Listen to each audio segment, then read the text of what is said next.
when you join the Community Pay It Forward family. Your business can be seen because people know your business will offer hope to organizations like Todd Lingle of CARES Foundation. CARES Foundation is a proud mission partner of Community Pay It Forward. CARES Foundation is dedicated to educating young drivers of the dangers of impaired and distracted driving.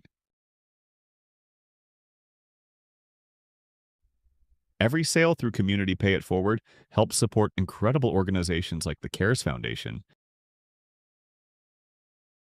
Hey there, friends. I've been thinking. We all have our strengths, right? I can do this, but I'm not so great at that. I'm pretty good at talking to people, but I'm not so great at adding things into a website or app. Oops. I love speaking, sharing stories, social media, all those hashtags and algorithms. Yeah. That's a jungle I haven't quite figured out yet. Coming up with ideas that bring folks together, I'm all about it. But bookkeeping, let's just say numbers, and I don't exactly get along. But that's okay, because someone out there is good at those things. And when we work together, magic happens. See, Community Pay It Forward has never been about one person. It's a program built by many to support even more. Every one of us brings something special to the table. We all have talents that make us great on our own. But imagine how much stronger we are when we bring all those talents together. That's what Community Pay It Forward is all about. Your skills, my skills, our hearts, working together to make a difference. So tell me, what are you good at? Let's find out together. Visit communitypayitforward.us and join the movement.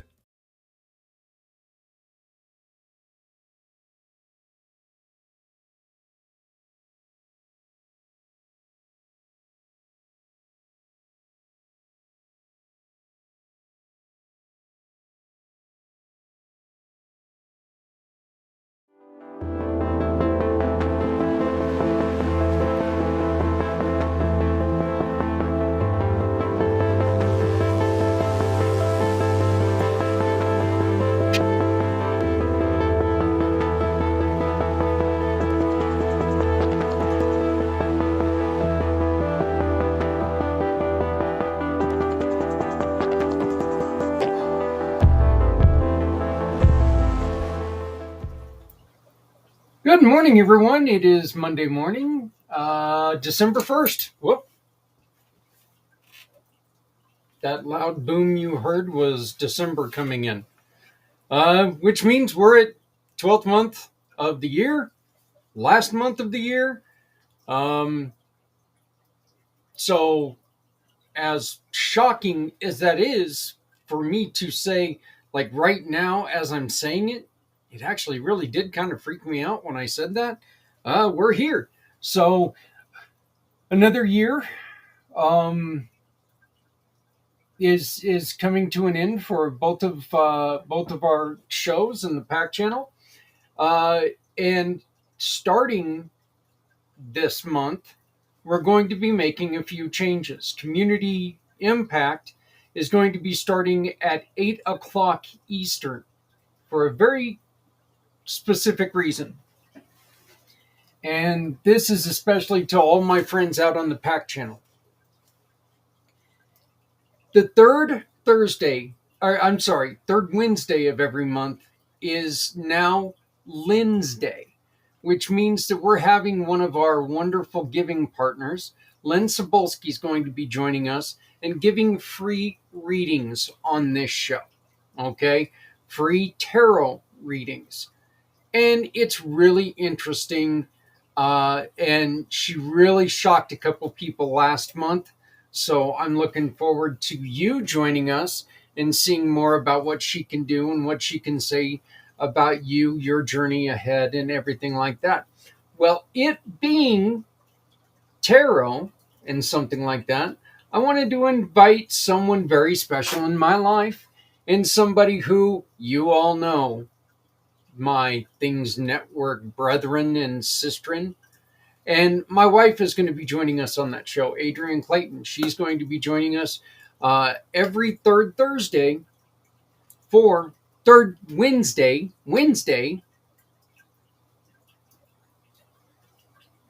every third Wednesday for Lynn's Day, which I'm really looking forward to that. Adrian and I don't do a show together. We are very seldomly, I guess, we're seen together on video. I pop in on her show every once in a while, but it's not all that often. Jeremy will ask me a question every once in a while, or I'll come on and I'll talk about it. And we did mention a couple of weeks ago that Lynn's Day was starting, so we do invite you to come and join us once again. She's going to be giving out free tarot readings for 1 hour, so come on and join us. We need your help. We desperately need your help. We're in the month. We've only got 21 days to get this done. I need you to scan the QR code above and record your story. Record a story. Read something as if you're reading it to children. Read your favorite Christmas book. Relive your favorite holiday memory. Share a recipe. Even if you just want to say, hey, this is what you do. I'm not going to get in there and prepare the meal, but this is what we do for a turkey based, whatever. I don't care. Prepare it if you would like. Record it and send it in. This is going to be 37 straight hours of doing positive things. If we collect money, that's going to put books into hospitals. We've already put books in 2 of the Northern Colorado hospitals, the 2 here in Greeley. And it was really exciting. The nurses were so happy. The volunteer coordinators were just thrilled to get these gifts. We have a beginning. 2 full boxes getting ready to go to Northern Colorado hospitals. Congratulations to everyone who's been helping us with this and everyone who's going to continue. We are starting this off in a really good way. Please make sure you continue to drop off books, collect books, or donate via our QR code or the link below. So we would like to duplicate that. We'd like to get at least 2 more boxes sent to the hospitals, at least, to a couple more hospitals in Northern Colorado. I do want to let you know that coming up the second, and I'm getting this one right, the second Thursday of this month, which is going to be the 11th, is family networking. And on family networking, we're asking if you can to donate $10. And that $10, like Deborah Laurel, who donated $10, will go to buying more books. We do have a short stack of books over there already. Thank you, Deb. I greatly appreciate that. It's another start. Any money that we collect.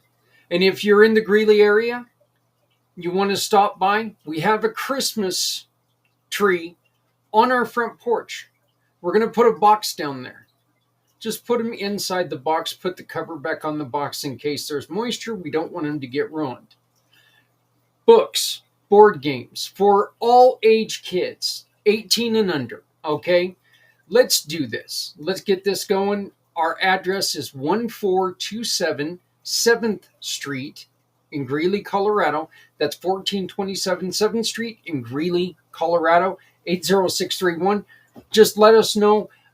You can also drop them off at Key Largo Lounge in Greeley, and just let them know that this is for community pay it forward, and the book drive will run over.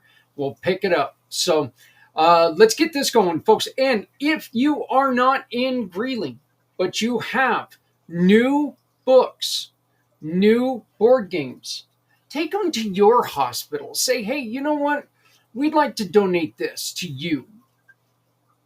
We'd like to put this into this hospital for kids to have fun when they're in the hospital, when they're going through these tough times. So mom and dad can read them that book and they can have fun. They can do something with it. Get their mind off what's going on in their lives. It's a very simple thing to do, folks. The miracle of the season is coming up, and we need you to get on that QR code now and help us out for the 2026. Yeah, that's right. 2025. Sorry, I'm already a year ahead. 2025 Miracle of the Season. Hi, friends. I'm Barry, and this is my amazing support gang, Zayden, Avery, and Bert. We're here to invite you to something truly magical, the miracle of the season. This year, we're asking you to collect new books and board games. Yes, they must be new. And deliver them to the 2025 Chili Cook-Off, Community Pay It Forward, or your local children's ward at the hospital closest to you. These gifts will bring comfort, imagination, and joy to children who need it most. We also want you to read your favorite story, just like you would to your own kids, and record it for us to share on air. Help us by purchasing these books and board games. Open the cover and sign it with your family name, leaving the "to" blank for a nurse to fill in. Let's celebrate the beauty of every tradition, every story, and every act of love. Tell us about your favorite holiday memories. What did you celebrate? What moments with family and community do you cherish most? Your voice could bring a beloved tale to someone who's never heard it before. Businesses, we need you too. Sponsorships help us reach more families and make this season truly miraculous. Join us in showing your love for the community. Join us for the miracle of the season. Visit communitypayitforward.us to learn more, get involved, and share your story. So come on, folks, get involved and share your story. Again, scan the QR code today. Let's get some videos going. 37 hours is a long time to put together videos if you don't have any videos. I need your help. Please make sure you get involved and you do this. Coming up today, we've got two videos that are previously recorded. The first one is a friend of mine I met through aforementioned Lynn Sibulski, and also my good buddy Mr. Z. And she helps people in different ways. She is really focused on healing without medication. She's focused on healing the entire body and healing the person. Aviva Chansky Gutman. So this was a video that we put together a couple late last week. So I'd like to introduce you to Aviva Chansky. Sorry, Aviva Chansky Gutman. Here we go.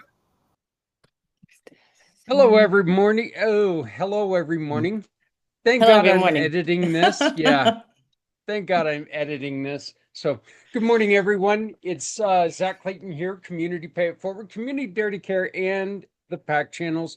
I'm here with a really good friend. We have a couple friends in common that many of you will know. One of them being Mr. Z, and the other one being the wonderful Lynn, who, as you all know, has now joined us to where every third Wednesday,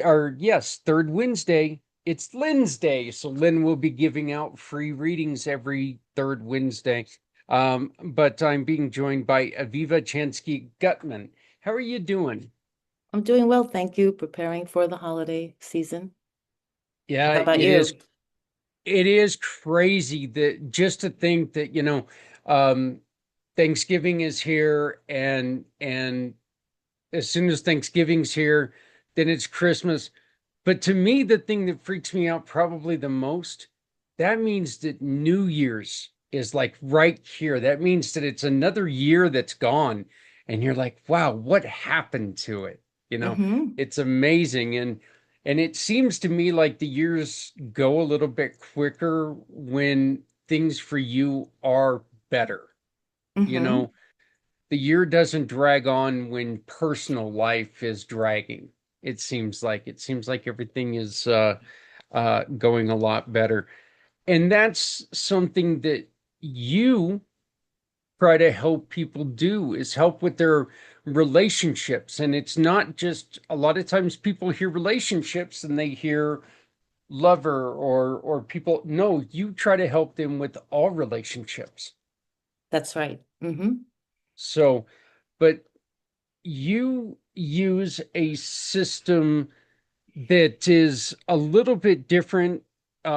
Imago, It's called Imago, Imago Relationship Imago. Therapy. I'm certified in Imago Relationship Therapy, but it has lots of derivatives that have to do with being able to have a safe and connecting conversation of any type with any type of person or relationship. We're in relationships with everybody we encounter. We're even in relationships with people we think about and don't see. It's how we're connected in some way.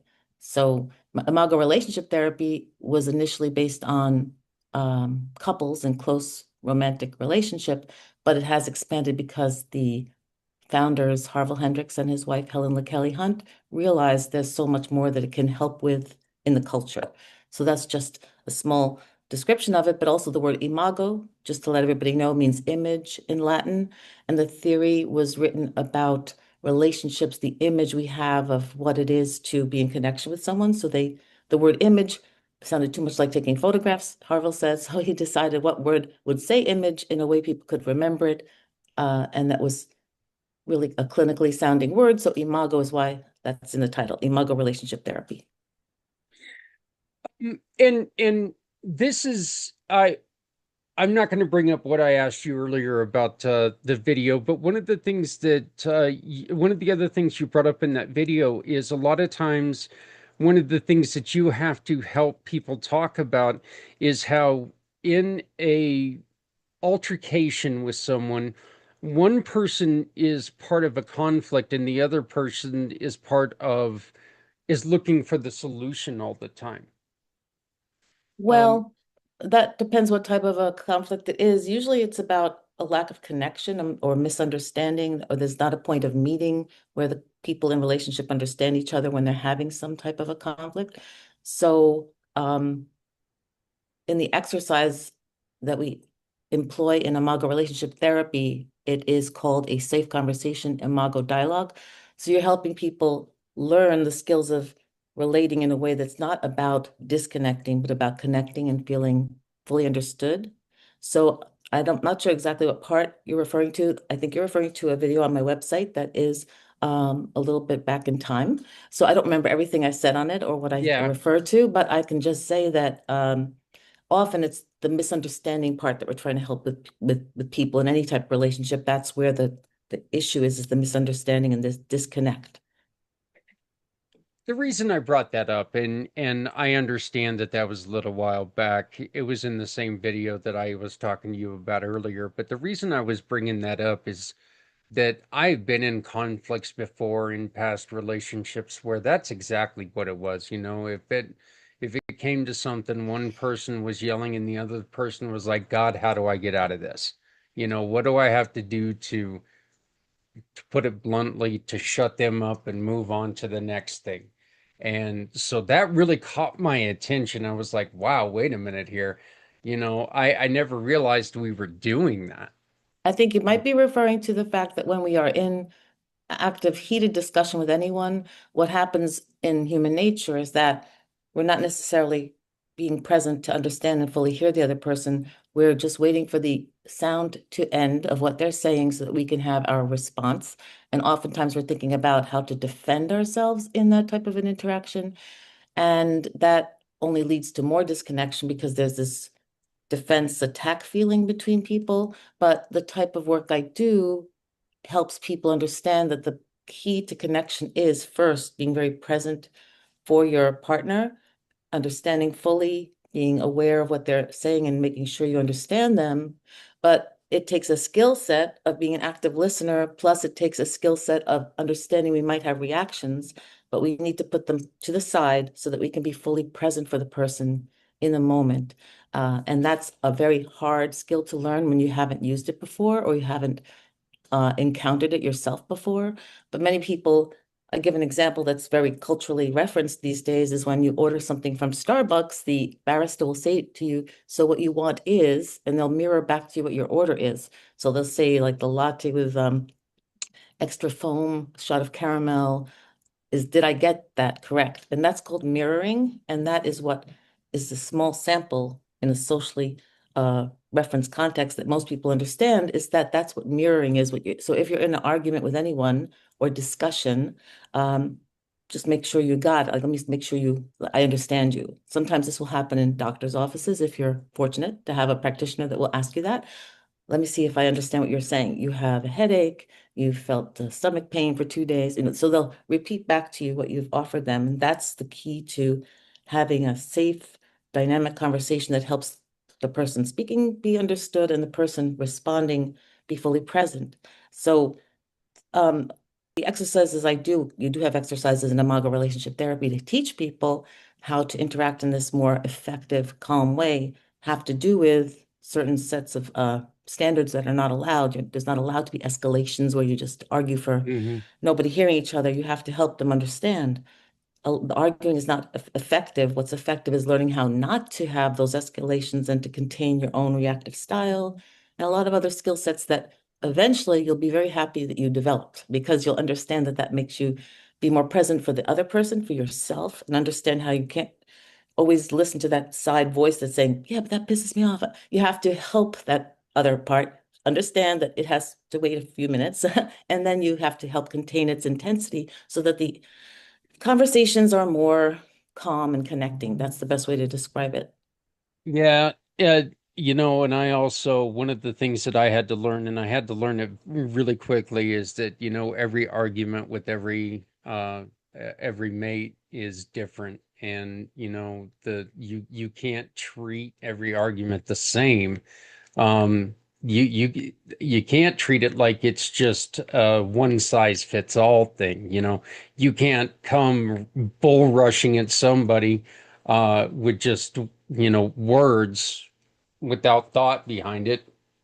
And some people you can, unfortunately. One of the best people in the world, as a matter of fact, he ought to have a crown for it for mirroring, is our buddy Mr. Z. He is so good at doing that. And I don't know if you had anything to do with teaching him that, but boy, he is one of the best at doing Yes, that. well, since he's probably going to watch this, yes, Z has been a stellar student of active listening, and he's also known me for over 10 years, and he's also seen demos I've done, attended some classes I had online during COVID related to active listening and connecting, and all referencing the original Imago Relationship Therapy scheme of active listening, which is mirroring, validating, and empathizing. So yes, and he does report, and I think he would be fine with me saying that it's helped increase his connection when he has these one-on-ones with people about his work or during website development, which he's superb at, to just have the back and forth, make sure he understands what you want. So that's an active listening standard, making sure you understand what the person is sending and requesting.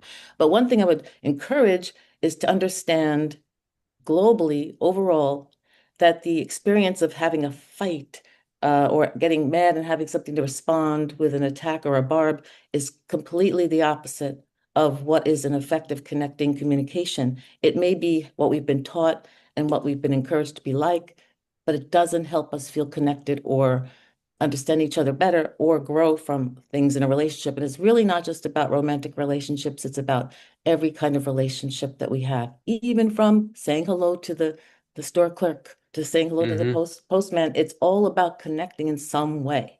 So it all yields over past that encounter just one-on-one, as they say, these things reverberate onward. So if you have a better connection with someone you just see in the store, that person is having a slightly elevated feeling about life and themselves, usually because you've had a good encounter and you are too. They go to the next person they encounter and probably have a better situation with that person. And it goes on and on and on. So that's what it's about. It's very foundational, but it also is very the ripple effect. That's one thing. It's a philosophy too, the ripple effect of these connecting conversations and feeling fully heard and understood makes people go on and have more experiences like that in their families, in their lives, in their businesses. So that's also the benefit.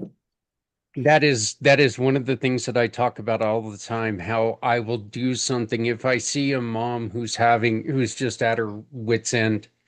And, I'll be sitting there. And if I'm at the grocery store alone, for a fact there's going to be candy and probably some kind of a donut up on the thing. And I'll turn around and I'll grab myself one of my Diet Pepsis and I'll just look at her and I'll go, I have to watch my girlish figure somehow. And she'll look at me and just for a second she'll have that, huh? And she'll forget about the kid being a brat and kind of get a chuckle out of it. So I love being able to do stuff like that. But you focus on what's called energy, okay? Energy psychology. And can you tell us a little bit about why you got started in energy psychology? And more important, what is energy psychology? Well, energy psychology is any of a number of modalities that all relate to the connection and interaction and interplay of mind, body, spirit. And many people have certain belief systems about what that is about or what the definition, let's say, of spirit. There are other names for it. There's essence, there's universe. But what it all relates to is that we are not only humans in a 3D world with our tissue, skin and cells, but we have a life that is also an emotional life. We may have very much a spiritual life. And even if we aren't believing in some type of a let's use a quote, higher power of some sort. We believe in something that's beyond our physical experience, usually. We have ethics and values. We have bodies that we feel pain in, and we have belief systems that our mind attaches to very often. And sometimes they're flexible, sometimes they're inflexible, but all of those things affect our health, our well-being, our interactions with others. So the whole umbrella of energy psychology, which people can look that up very easily. I belong to an organization called ACEP, and ACEP is ACEP, Association for Comprehensive Energy Psychology, ACEP. And under that umbrella organization, they'll find a whole explanation of all the different modalities people use for healing and health and wholeness. So the modalities that I have, Imago Relationship Therapy isn't strictly considered under that umbrella, but a lot of the emphasis is about the space between people, the energetic space of connection that they're creating by having healthier relationships.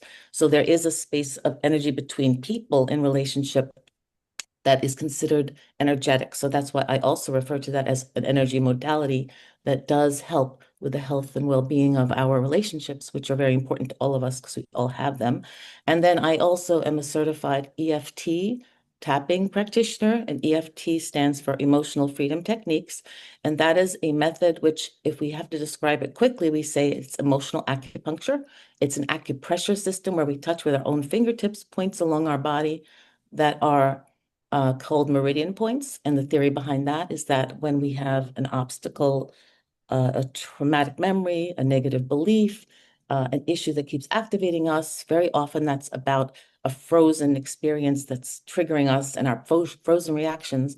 EFT, through the use of the tapping and through some sequences of how we address the emotional reactive state that we're in, can decrease that stuck point. So we're unfreezing frozen, blocked energy. So that's also an energy modality and is based on Eastern medicine, many thousands of years old with acupuncture and other related theories that we have blocked energy that needs to be free flowing, our life energy. We're trying to unblock it. So that's a simplified explanation of EFT. And then logosynthesis is another method that I am actively working with.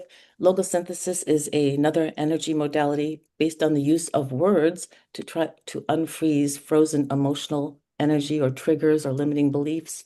That one is not used through touching, which some people are averse to a somatic experience like touching themselves or feeling that it bothers them or neurologically, it's very uncomfortable for them. So logosynthesis was developed by a Swiss psychoanalyst called Dr. Willem Lammers, and he created this system where basically you're making an appeal to the energetic field to remove energy that does not belong to you, to take back the energy you've given away, and also to remove energy from your reactions that you have to standard things that cause you reactivity.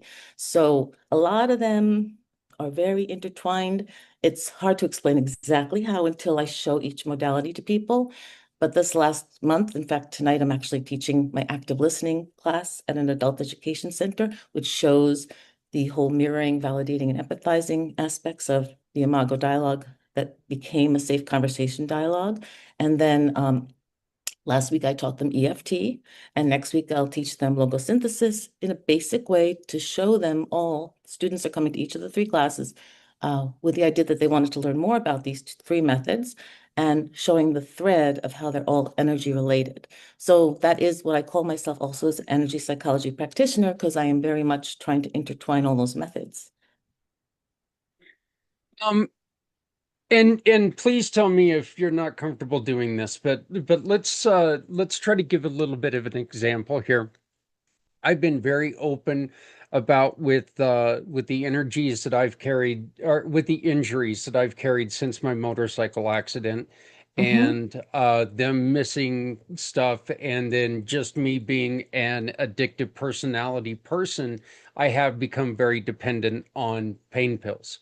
Um, uh, what would be in, obviously we can't do the tapping here, but what would be the first thing that if I came to you and I said, Aviva, I need help to conquer this, what would be the first steps that we would do? Well, a lot of the initial work with anybody is exploration. So there would be a lot of discussion and exploration with you about anything related to the accident itself as a moment, as a triggering event, and then anything associated around that in terms of when you are aware of that memory, what do you feel in this moment related to it? So more often than not, people assume that the past is where we're going when we're talking about something, but what we're really doing at any time, the past is not here anymore. The past has an impression it's made in our systems, so that your reaction and mine for anything that's from the past is our present reaction to how we've integrated it. So first, I would explore a lot about your integration of the experience of the accident, how long ago it was, what you feel now in your body, what your response to your discomfort is when you have the discomforts. You know, sometimes you'll have an ache, let's say in your shoulder, and you'll immediately have other thoughts related to it. It will be about, what is this pain about? Oh, I remember I did this. This is where I fell. That type of thing. And the mind will just spin a lot about a trigger, a memory. So we do a lot of exploring on that. But something like EFT, emotional freedom techniques, helps you with your relationship to the pain, meaning we can't say pain magically disappear with a wand. What we say is, what we learn is that we can be related to it in a different way. So you may still experience pain, but you may have a more of an observer feeling to it, meaning I observe that I have that, but it's okay, I have it. It's okay is another part of a lot of these methods, is that acceptance that something is very important. In EFT, you can be aware of that pain, the memories associated with it, and then you would also include in a tapping scenario, a setup statement is, even though I have this pain at a level 8 in my shoulder, for example, I deeply and completely accept myself. So that's a dual statement where no matter what is going on, I accept who I am and I love who I am. Some people can say I love and accept myself. Some people can say I hope to love and accept myself. But your truth statement helps you, yourself, your bigger self, be aware of that the issue is separate from who you are. Because a lot of the time we're in such a focused bubble of what's going on, we feel like we are the pain, which might be how it feels when you have a lot of pain. And that's why you take the medication. I'm in pain now, I got to take care of the pain. But in energy work, you can sometimes have the person become more aware, not detached and unsympathetic, but aware as an observer effect to what's going on in the body. And therefore, it can be less of a connection. And you can sometimes withstand more, quote unquote, more subjective pain. So that would be one thing, is the exploration of it and understanding that you are separate from it. And that might lessen the intensity of it for you and lessen the desire to take something for it, medicine-wise. See, one very important fact on what you were just talking about is I will be, and you and I had a personal conversation about how this weekend I was busy, just repeatedly doing something. And honestly, if I'm doing something and I don't think about the pain, obviously it doesn't bug me as much. But as soon as you get that first twinge in the back, or you get that first thing and you start thinking about it, then all of a sudden it's like an immediate crash. Because if it brings to attention that, oh, yeah, you do have limitations, all of a sudden they're there. And it's hard to get yourself to get back up to that place where you were. I find it very hard to do that. So, but I appreciate you going into that and walking us. It helps us learn a little bit more about your program and what you do. And I appreciate that you're, the style that it's not just walking in and immediately trying to heal without learning. Well, You you know, actually emphasized by your answer to me also just now the mind body spirit connection. So the mind is doing this whole thing about, oh, uh, I didn't realize this, I was as injured as I am, or as, it's affecting me as much as it is. The mind is doing all that. The mind is doing that. The mind is then having the body like kick in, like, yeah, I'm going to remind you that. So what we're doing in energy psychology work, and there are other methods as well. And anyone's welcome and should, if they'd like to be more interested in knowing more about it, go to ASEP's website and just look around, because there's lots of ways to be disconnected. It's not medical surgery. It's not about, I will take away your pain. It's about, I will help you with your relationship to how you're responding to it. So that in itself can be a huge relief. But when the mind tries to jump back on board with the ruminating about, oh, yes, I feel it right now, I shouldn't have done that kind of thing. That's the mind accentuating the reaction to the pain, and also allowing it to feel more painful, most likely, because the mind's focusing on it. And you may have noticed just in general, if there's less things going on in the environment, let's say sleep or trying to sleep, that's when you feel more pain sometimes, because your brain is not as busy with other things going on. So the mind's saying, let me have something to do in a way. But that's often when people feel more pain, is in the night. Because their mind doesn't have enough, their mind's saying, let me find something, it goes there. That's not the only reason that happens, but it's just very interesting. You can change your reaction or your relationship to the pain by how the mind processes the memory of it, the reaction to it, and other similar things. yeah. Well, I know that at night my mind always goes to all the things I didn't get done in the day, and so I guess I don't ever let my mind really get into the pain part, because I'm always thinking about all the things I should have got done in that day. But It's a great time to um write a list. It's yeah, a great yeah, time to write lists. yep, absolutely. So um what uh what are some of the other methods that you would use in different relationships? How are do you use all of your the tapping, the everything else? Do you use all of that in all relationships, or is it more effective in some? Is it really just the person who Well, you're treating? when I'll focus on how I teach people about it, because that's the best way to apply it. So for instance, teaching people about active listening, this is a skill that helps you in every single situation. And Yeah. many people present with a concern or question in life general. I don't understand why I can't get along with that person, or I don't understand why that person never comes through what they say they're going to do. So it'd be like something that's bothersome, that's repetitive for a person. And active listening is just at least the first thing the person can learn how to do, to really see if they may not be understanding what's going on with the person they're in relationship with. And also that the person's behavior that they find troubling or difficult might be because they don't feel fully heard and understood. Not necessarily just by yourself, but by other people they've encountered throughout their entire life. So when they finally feel that resonance, that you hear them and understand them, or trying to, this can make a huge difference in what they are going to respond with and how they're going to interact differently with you going forward.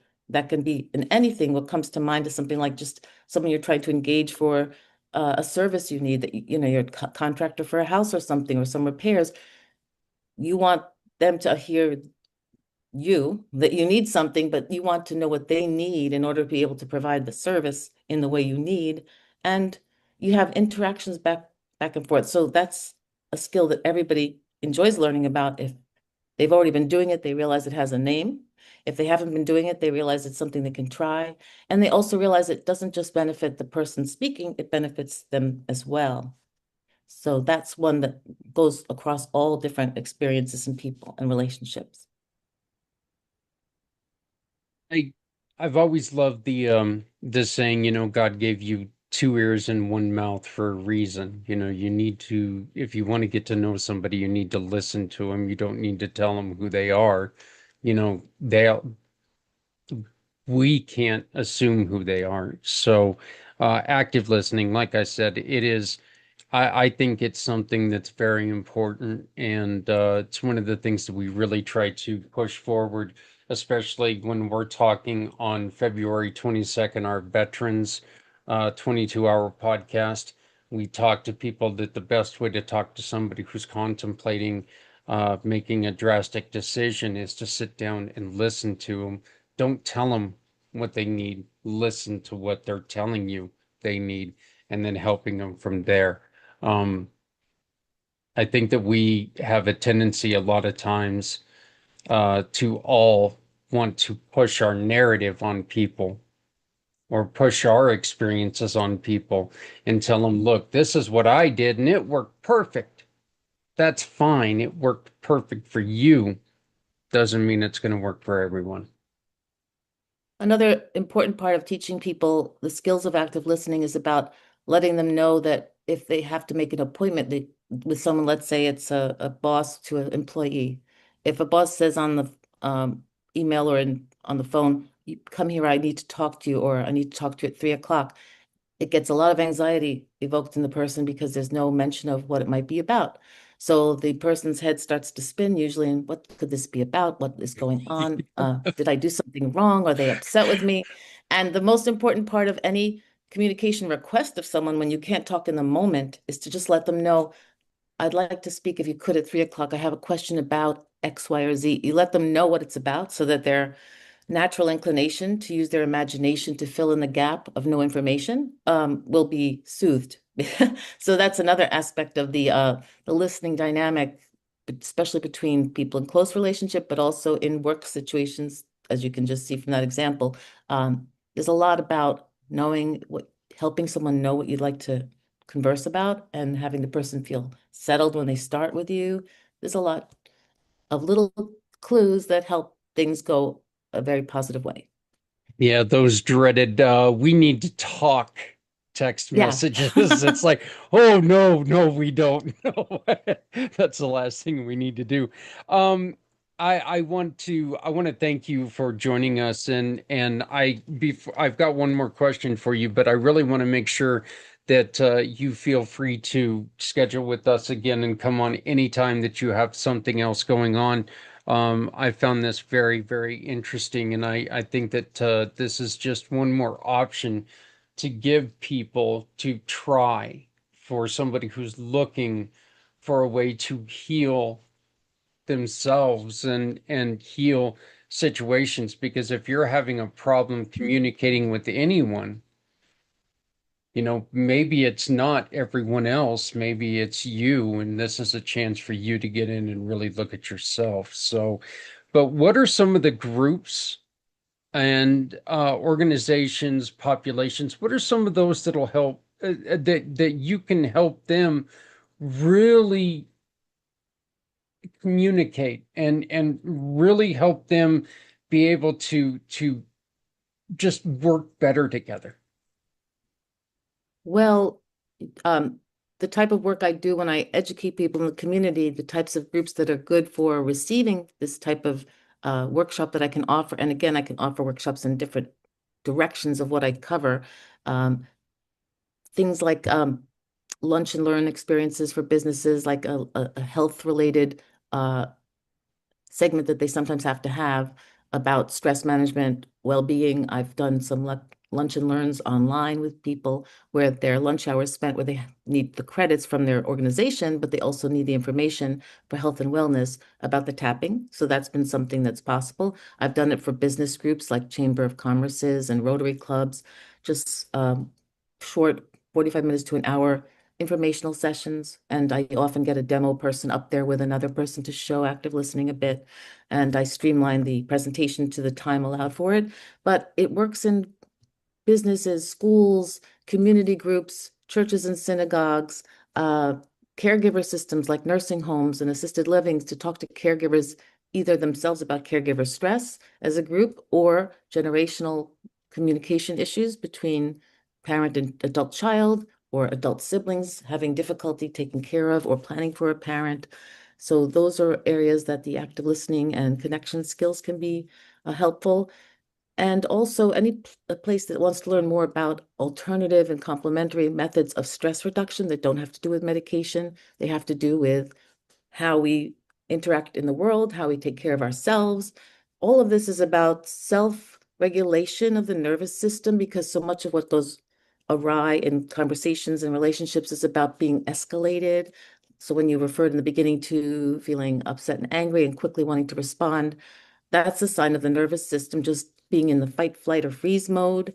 And that mode for all of us is where we don't have any ability to hear other people, to understand our own reactions and calm ourselves down, and then to feel more of a problem-solving, solution-based thinking come forward. It won't come forward because we're in that life preservation mode. Fight, flight, freeze was always about being chased in caveman days, originally by lions, tigers, and bears. And now that's not the case, although there are people that feel like that to us. It's more that we have to understand we have a nervous system that was very ancient, that's still in there. The amygdala is part of the brain that reacts to things as though they're an urgent life or death emergency. And often that's how we're reacting to the present day stressors of people, the news, anything that's going on. So I can help people with understanding their reactions. So situations or places that want skill sets, that's one avenue for how I can help people learn. And how do people get a hold of you? My website, I guess you're going to hyperlink, I think, Yes, when you add it. it'll be down here. So it's my name, avivachanskygutman.com, all continuous. It's spelled as it is on the screen, with 2 T's and 2 N's in Gutman, Aviva Chansky Gutman, all the way through.com. And my web designer is Mr. Z of the World Wide Webs, and I highly recommend him. He's been helping me for over 10 years, and he's a wonderful person as well as web designer. So I also have a LinkedIn page, but that's not too active really, as much as I'd say my Facebook business page is going to become more active lately. And I'll also be giving an article once every few weeks in a newly developed Instagram page called the Perch of Larchmont. And I live in Larchmont, Westchester, New York. And I do help people all over the country. It's not based on that for workshops that can be online, but in person, I live in Westchester, New York. And this is an advice column that's called Ask Aviva. So the first article that's out there, which they'll probably be able to see if they go to that Instagram page, will reference, and that'll also be cross-referenced in my stuff, my LinkedIn and my Facebook page, and on my website. That will be about the holiday stress of anticipating being with difficult people in the holidays, which nobody can relate to, right? Well, I think that that's something that you and I do need to communicate on because we have the 37-hour recording for holidays. But thank you, Aviva. I greatly appreciate it. I hope that you come back and join us again. Thank you, Zach, for all your active listening. Great skills. And it was nice to work with you today. Thank you so much. Yep. Goodbye. Goodbye.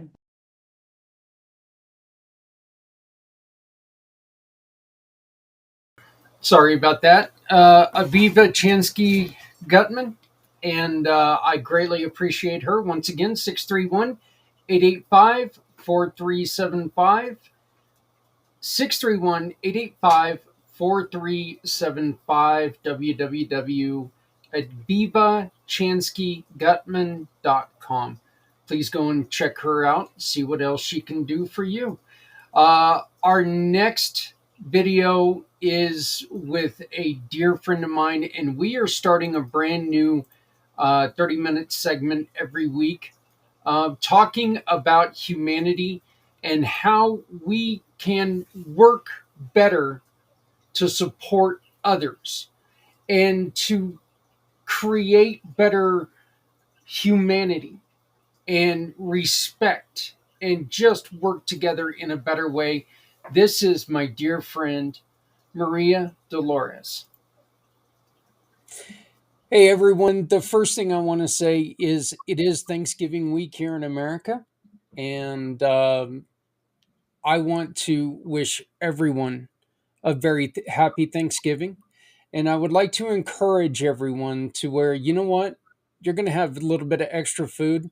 Maybe bundle some of that food up and take it to someone down the street who didn't have the large family. Maybe take and bundle some of that food up and take it to your local shelter. Just a suggestion. Let's really make this a Thanksgiving day for everyone. Okay. So, uh, one of the things that I am most thankful for are people like my next guest, Maria Dolores. She is one of the most beautiful people I've ever known. And she has started a program called the Human Contract, which is just so, Maria, it is so like minded. You and I, our organizations are really towards just giving people what people deserve, what people need, and actually what people are owed, and that's just a chance and dignity. But welcome to the show, and how are you doing? Thank you, Zach. It's so good to see you. I'm happy. I'm happy, and I'm full of gratitude for today and for life. Of gratitude for my daughter and what you and I what we are creating. And I've worked with thousands of funerals. I've casketed 3,000 people. I've attended more than 1,500 funerals of all religions: Christian, Muslim, Buddhist, Hindu, Sikh, and secular. With that, it's also a lot of gratitude for life. And and and that's really why it's part of why I'm I feel a lot of love for humanity and for people.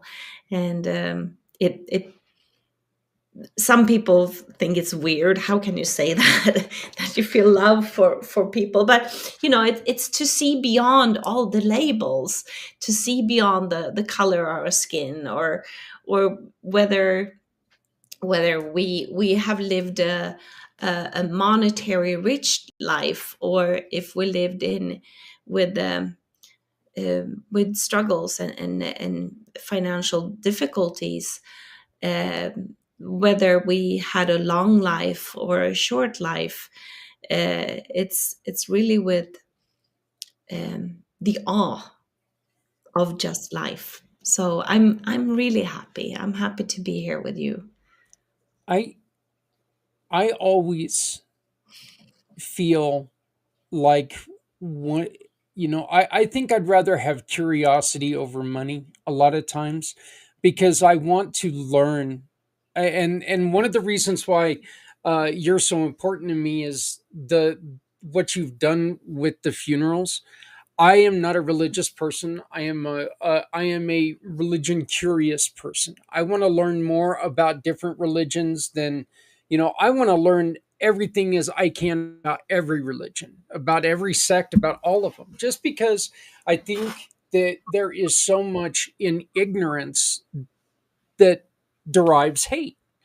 I really believe that, it's fear and it's ignorance that leads to the hatred that people feel for each other. And I think that if we can just take and every day teach somebody or learn something new every day about someone else, I really think that that can take and start pushing some of this bad feeling back and start raising other people where they need to be.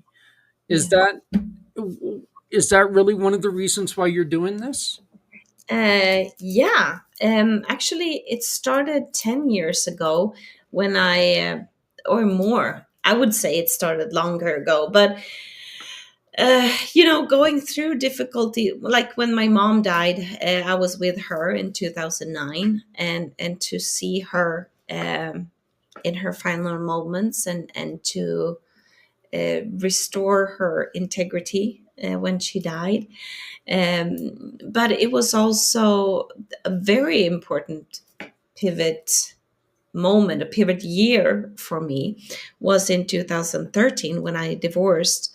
And during that time, I say that, my ex-husband's grief over the divorce came. That's amazing. That's hilarious. So what also happened was that my ex-husband died of a brain tumor. So and that, all this turbulence and what we had, and my personal experience of facing and going through this fear, realized is that we are born with rights, and that we all need to mature with our responsibility. I give my ex-husband the right to hate me, that we have the right to all our emotions, and that's stated in the constitute the human rights, the Universal Declaration of Human Rights, that we have the right to our body, we have the right to our emotion, we have the right to our thoughts. But with those rights, we should also have responsibilities. And so it's how we mature as individuals, but it's also how we mature as a species. And so that's what the human contract is about. And so 10 years ago, I wrote this book, State of Grace: Human Rights and Human Obligations. And then my co-founder Stefan was also with me when I was a keynote speaker at the World Peace Conference in 2022. And in 2023, I received the Ambassador for World Peace Award. And just recently, I was in California, and I received an honorary doctorate for the work that I'm doing. And the work is really about how we deepen governance, taking a stand for that we are born with rights, and that we all need to mature with our responsibilities. And I also have my upcoming book, the Human Constitution, which is building on this. So the human contract is the contract that we make to ourselves and that we make to the world. And the Human Constitution is taking a stand for these 7 principles. So the promises that we make to ourselves is the human contract with ourselves. And the Human Constitution is clearly stating that we have rights and responsibilities. The human constitution, it also has you have it written in here as like personal maturity, Yeah. and impersonal maturity, and Yeah. global maturity. Right. Interpersonal. Interpersonal, I'm sorry. No, yeah. So the first 3 principles is body, emotion, and thought. That you are born with the rights to your physical and mental health. And then you have a responsibility to mature, and to mature with our emotions, and that we have the right to all our emotions, but to what you said earlier, how when we are feeling our emotions, we feel the hate, we feel all these dense emotions, but it's also to face and to go through that and to release that. And in this process, I call this process the istima process. When we go from one perspective, and then we dive into fear, anger, frustration, and we come to this breaking point, a realization there is more here. Who am I if I'm not my this identification of what I experience, what I'm feeling, and to mature. And no one is complete. This is the journey that we are making as humans. So the personal is, and the third principle is about our thoughts, and to question our thoughts when we feel these emotions. It's indication that our thinking might need a broader perspective. So any kind of dense emotion, when we are when there is a cognitive dissonance, there is something more to be discovered. So all these emotions is just indications of, you have the right to feel what you're feeling, but there might be other aspects that we do not see. And so that's the first three principles: body, emotion, and thought. And then about our relationship, it's power, communication, and life. So if we talk about the fourth principle, that you have the right to your personal power, Mm-hmm. and you have the right to your time, your energy, you have the right to your financial power, and you also have a right to your physical power. And as we mature, also becomes our sexual power as we interact with each other. Um, but we have both rights and responsibilities in our power and how we act and interact. So power, and then communication, which is freedom of speech, freedom of creativity, and freedom of expression, but also responsibility in what we say. And here is dignity so important, and to listen to each other, and to be in discovery of other aspects and how others are communicating. Um, and so that's the fifth principle out of the seven.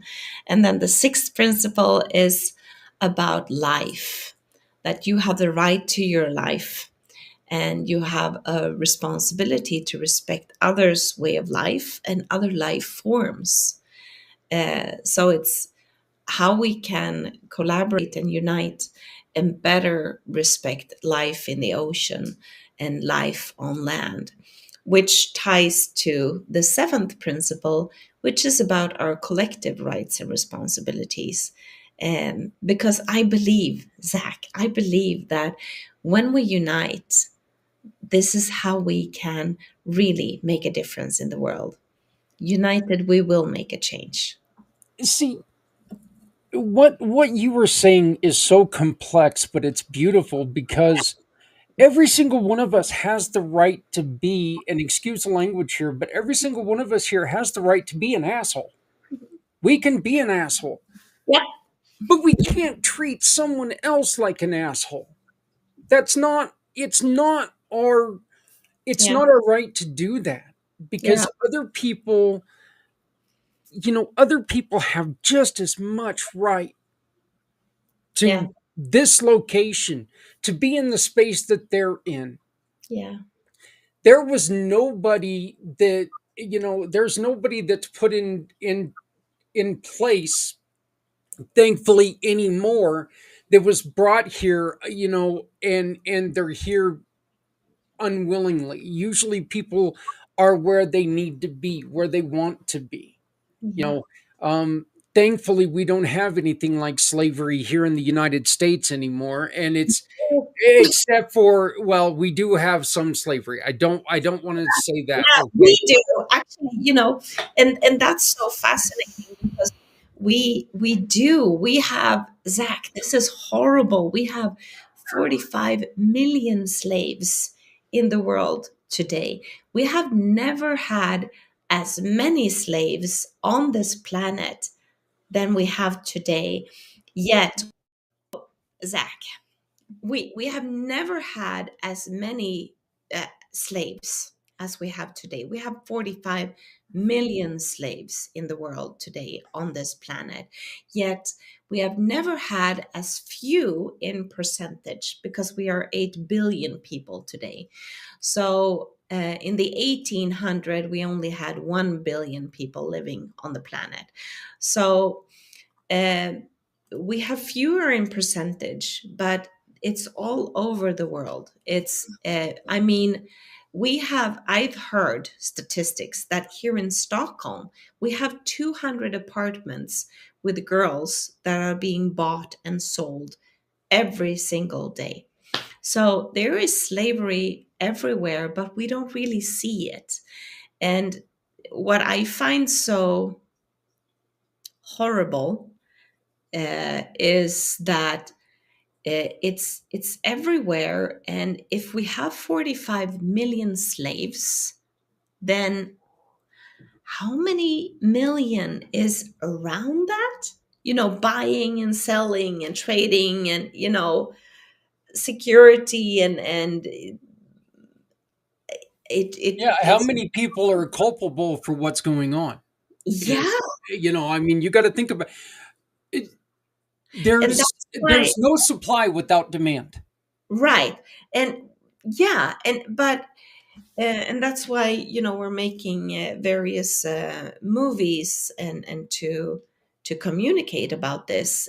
One movie that we're planning is in Uganda, and it's addressing forced marriages that we want to make, and it's based on true events.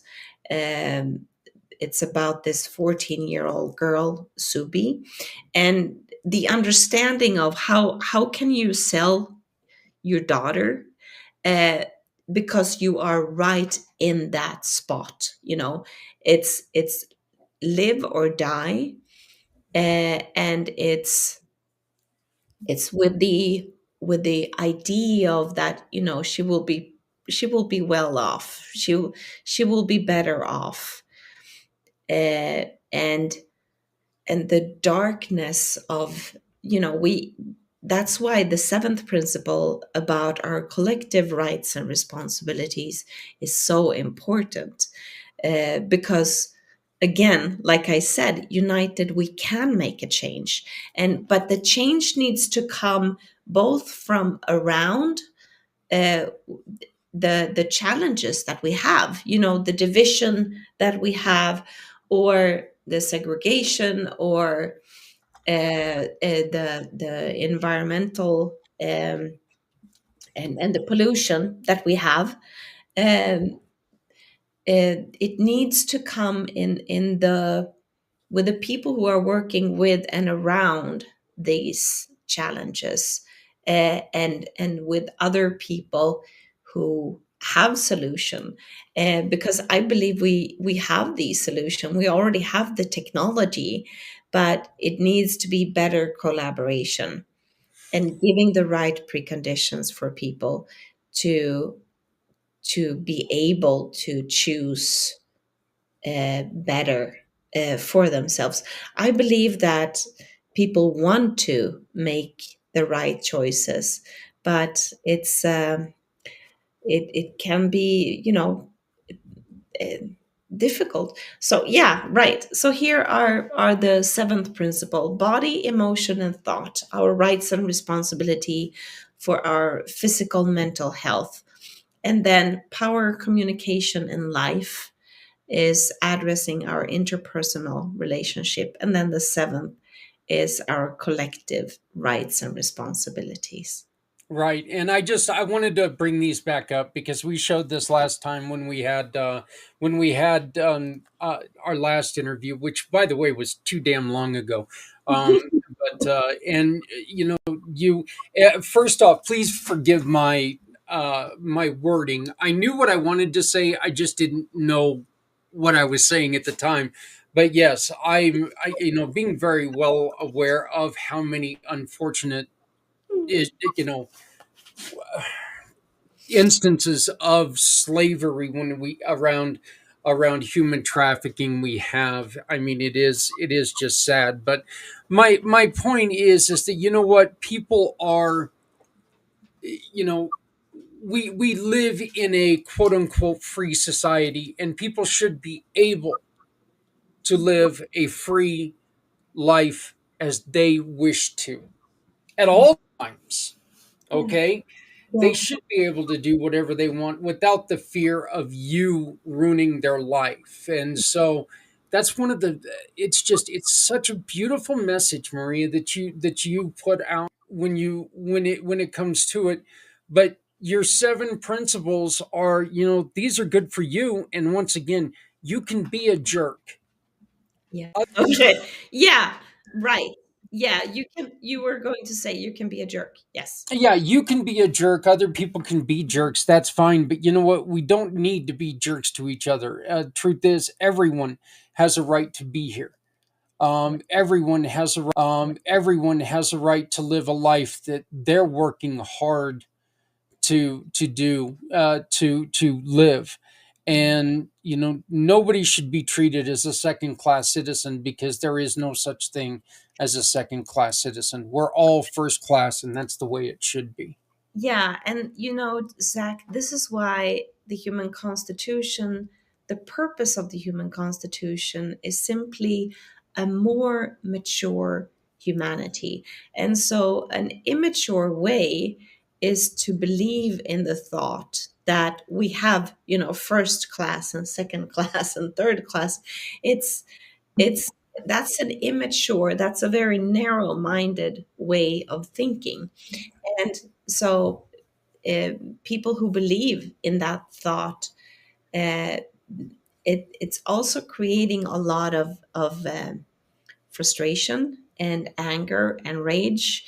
And in that, again, with those dense emotions, there are just, it's basically life knocking on your door saying there are other aspects to be discovered.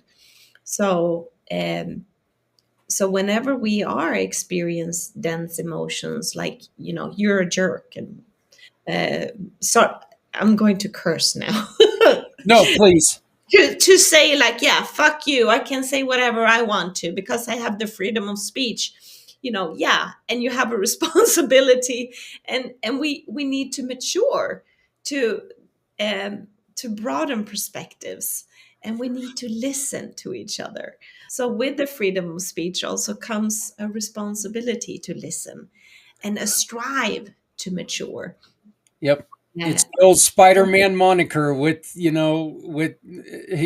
great humanity comes great power. Yeah.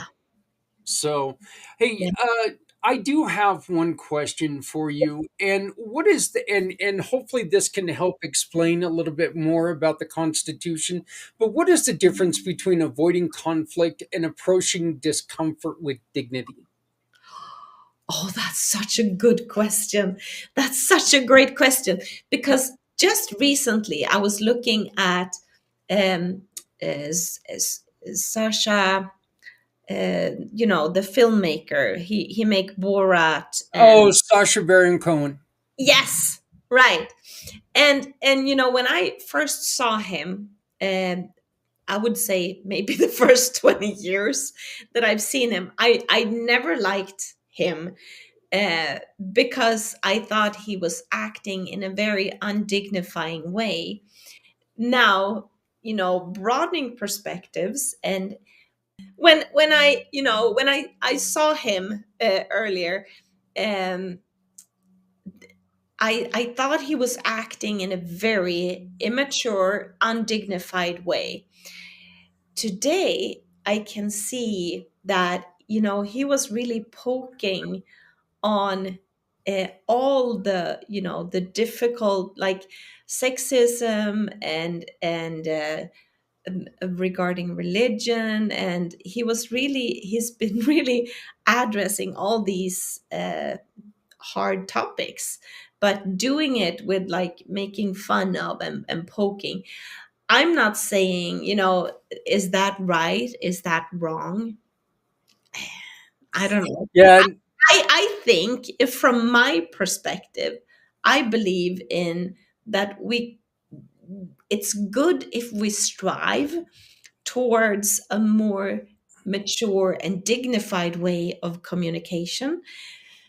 But yeah, there are various ways in how we create, but the core is really, why are you doing what you're doing? That's what's interesting.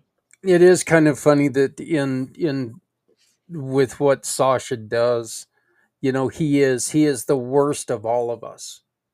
But he's that way because we Yeah, allow him to be the worst of all of us.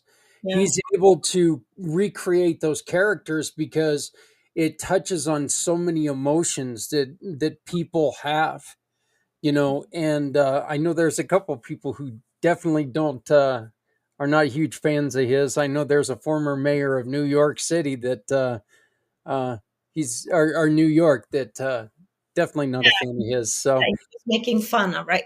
He's been poking and making fun of a lot of people, but looking at what he has created now for 20 years, it's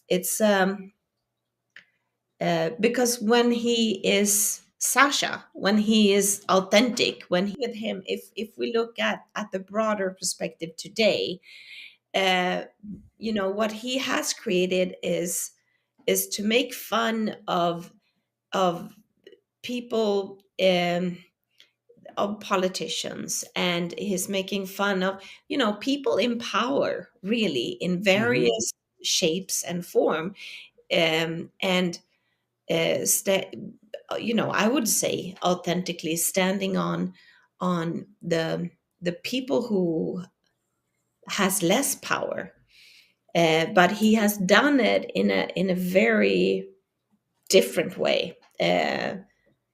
Like he's inspired and been taught by like a clown, and to be a buffon, which is like the clown that is making fun of superiority. So I'm not applauding, but I'm not in the context that I see now. I cannot even. I'm not endorsing and I'm not condemning Yeah, uh, what he has done, but his ways are impactful in. But the point is really, why are you doing what you're doing? Is it simply to make ridicule of another person, or is it another? Do you play a longer game, a bigger perspective in what you are creating? And I find it just fascinating.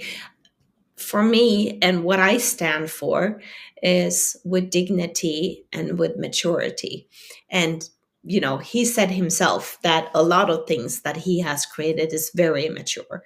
So yeah, they obviously we can do a lot of things differently, and we can all mature, right? yeah, and the truth is that once again, you know what? If those things if they disturbed you in your core, okay, yeah, maybe you just don't get the humor. Okay, that's fine. But if what he does disturbs you in your core, he's doing it as a lesson. He's like, you know what? If you want to be this racist guy, I'll show you what the world sees you as. I'll show you how ridiculous it looks to someone else.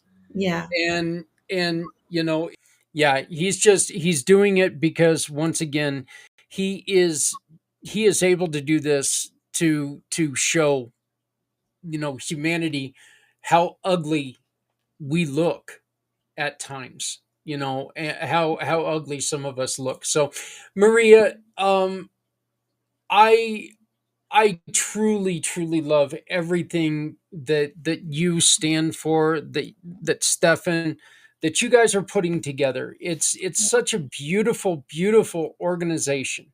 I mean, it truly is. There is so much. I know I signed my contract. You guys have my contract. I signed it.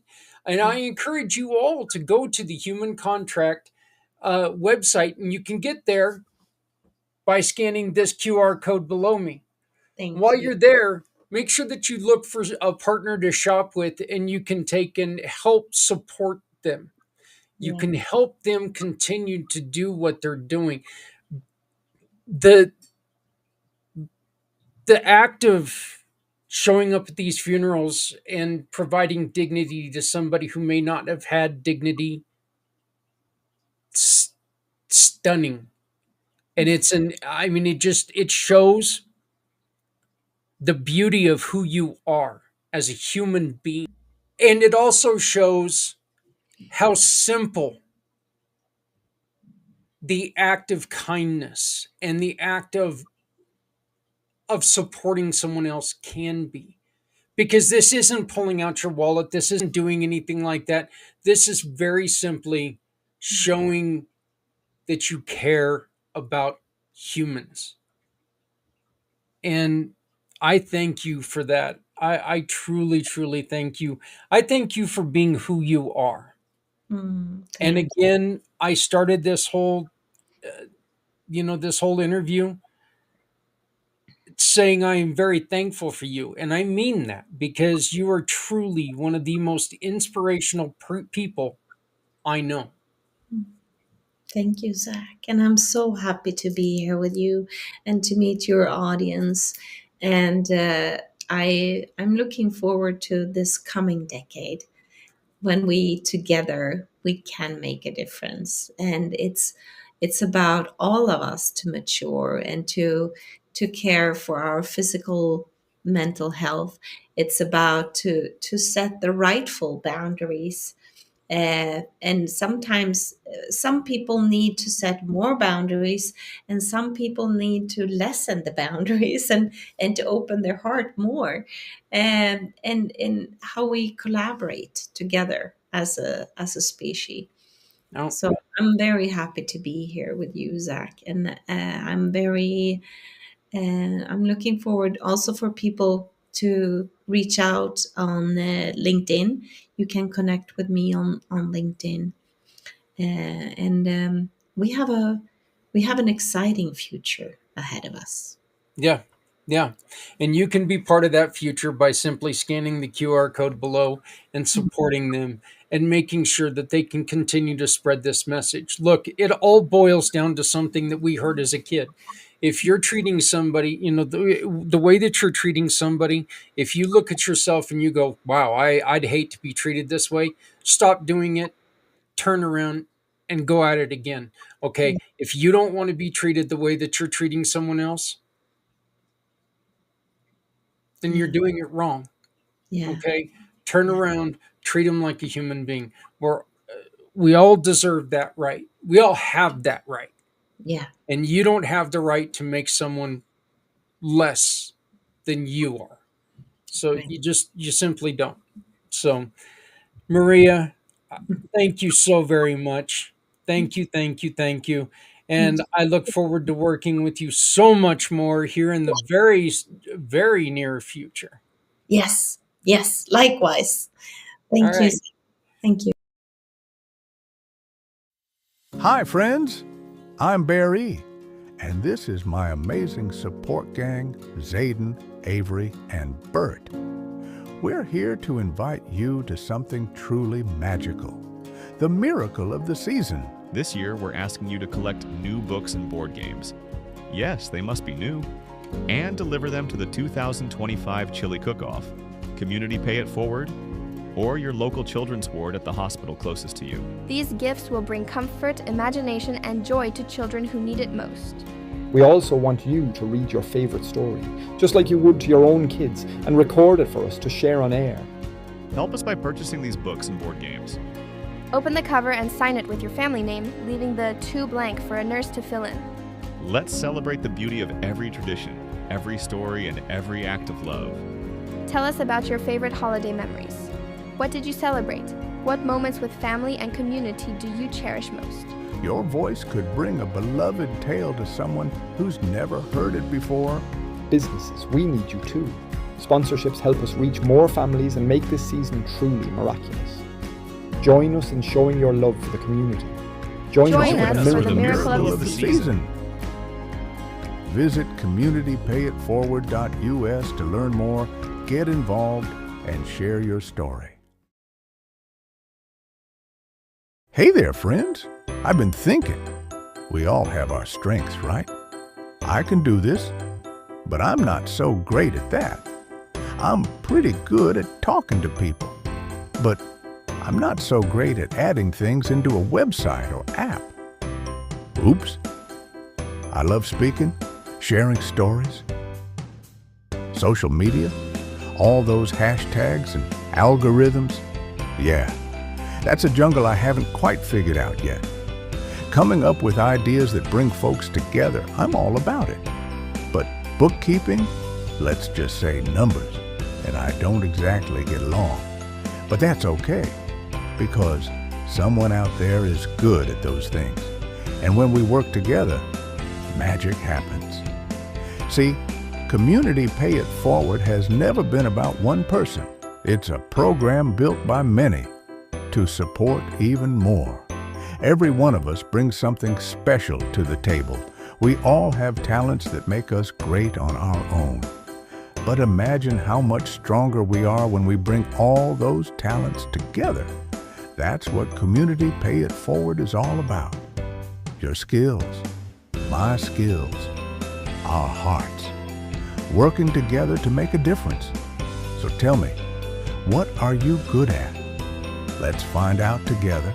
Visit communitypayitforward.us and join the movement.